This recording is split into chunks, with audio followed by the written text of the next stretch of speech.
Okay, so I'm going to start out with the eye. I always like starting with the eye just because I think that it's helpful to gauge how you can shade around it. So for me, I just always like to start with the eye. Please make sure that your eye is in the right place before you start shading it. It is very important that before you even erase your grid, that you have everything lined up. I think I showed in the last video how I kind of line this up like this. You can measure by going over to your original photo and then bringing it over and make sure that it matches. If it does not match, then you need to adjust that because once you start shading, it's very difficult to erase. So I'm just gonna come in here and I wanna add, I already kind of darkened this in, but this is one of my tips, tips, whatever you wanna call it, to really making that eye start coming alive is to add that darker outline on the top of your eye. Even if your person is not wearing any makeup and it's a man that you're drawing, you can go ahead and add a little bit of that shadow. And she's got a lot of mascara on here. So we're just gonna add that in here.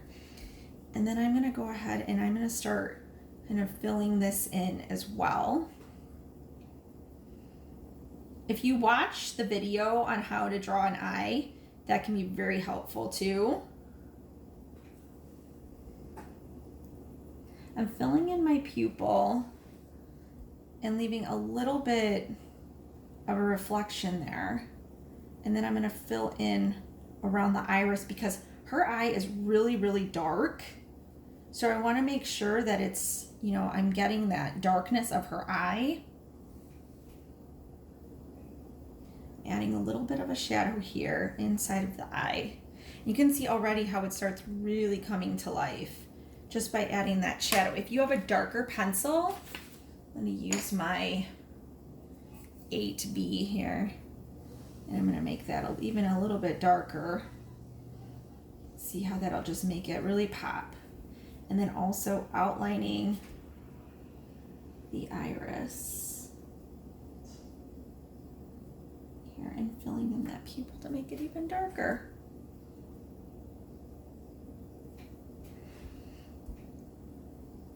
This is one of the darkest parts of her eye, so I want to add a little bit more of a shadow there, and then over here too. I'm gonna go back to my regular, just my number 2 pencil here. I don't want this to get too dark.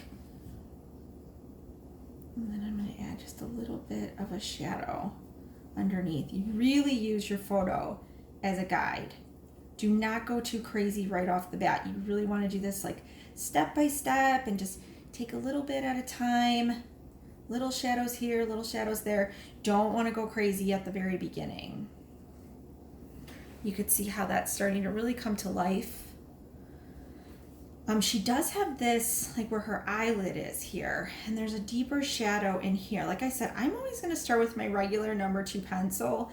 I can always go back and add a little bit darker afterward. I always like to try and build from the eye and work around it.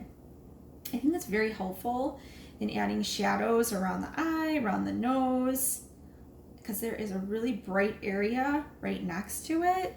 And don't be afraid to, just put a good shadow on there right away. A lot of times people are too shy about the shadows and everything kind of ends up being the same shade, same values.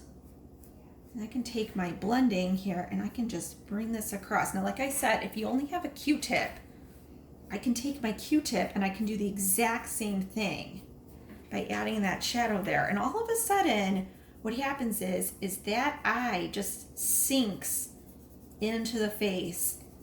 I'm gonna add that shadow around here too. Now I'm not even using my pencil. I'm only using my blender because it has a lot of graphite on it already. So I can just add, sometimes being very subtle is better. You can see how I'm adding a little bit. I'm gonna blend this out right here too. You can always use that pencil that you already have on the face to add those shadows in. You can see how just gently, very subtle. You want to keep this area right here where her cheek is very light, okay? if you think about the areas where your face gets sunburn, that is where you want to keep it really light, okay? So like your cheeks, the bridge of your nose, those areas are the ones that are going to be left light. Or if you don't get sunburn, just think about people that do. That is what you want to think about here. Now there's a shadow over here too. So I can go ahead with my pencil. I want to use my lightest pencil first. Just a little bit here. Because if something is a little crazy and gets too dark, I can always erase it. So subtle.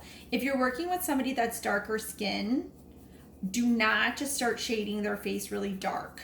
You want to really look at how the light reflects off of their skin, not the color of their skin.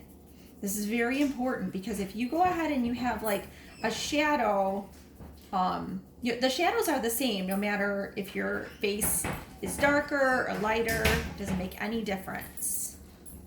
So you can see here I'm adding a little bit of a shadow here. Now what's funny about this is it looks kind of like she has a mustache because I haven't shaded the rest of her face. But that's okay, I'm gonna work on that.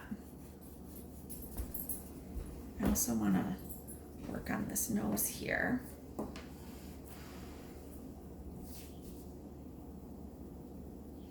These nostrils need to be a lot darker. When I come in and I say, that needs to be darker, that needs to be darker, it's because everything starts like looking the same. It all starts looking really flat. You want to make sure that you are paying attention to how dark something actually is in your photo. And it's okay that you're copying at this point because this is good practice. All this is good practice.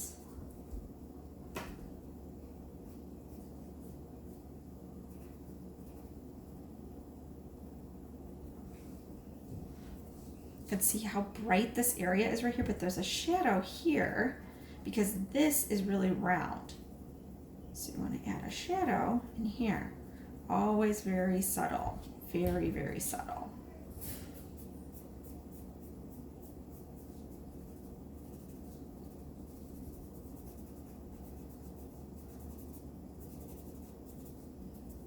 And the more you practice, the better you will get. Now I've kind of lost that highlight right there, I've noticed. I can come in here and I want to brighten that up right there. That went away on me and I don't like that. So you can always go in, especially if you're not going too dark right away, you can always come back in and add a little highlight. Wherever there's a shadow, usually there's a highlight right next to it. So please make sure that you are keeping with those shadows and highlights and paying a lot of attention to where they should be.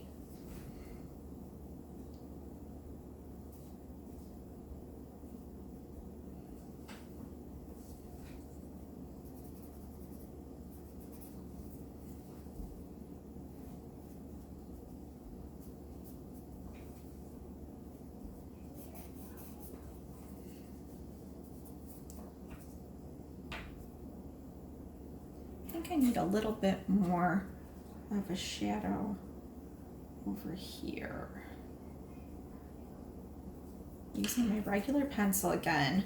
Like I said, I never like to go too dark right away. I can always come back in and make it darker because that gets a little dark and then I need to come back in and lighten it up.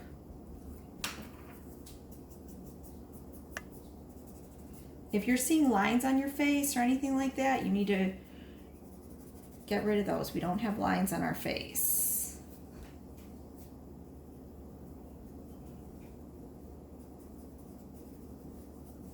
Another thing I want to mention is eyebrows, that they're actually pieces of hair. So it is important that you are drawing them as pieces of hair and not just filling them in solid. So if you go in and you just kind of draw this in like this, make sure you're going in the right direction.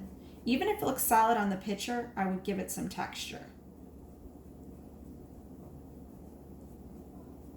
I can always erase the outline of it once I have this in because you don't want it to look like, can go in and now erase around it. So I don't want that line there.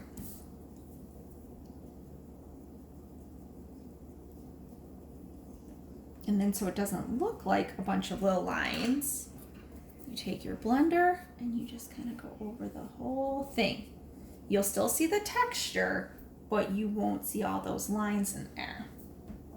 I still think this is getting a little bit dark over here. All right, we're gonna take a little break.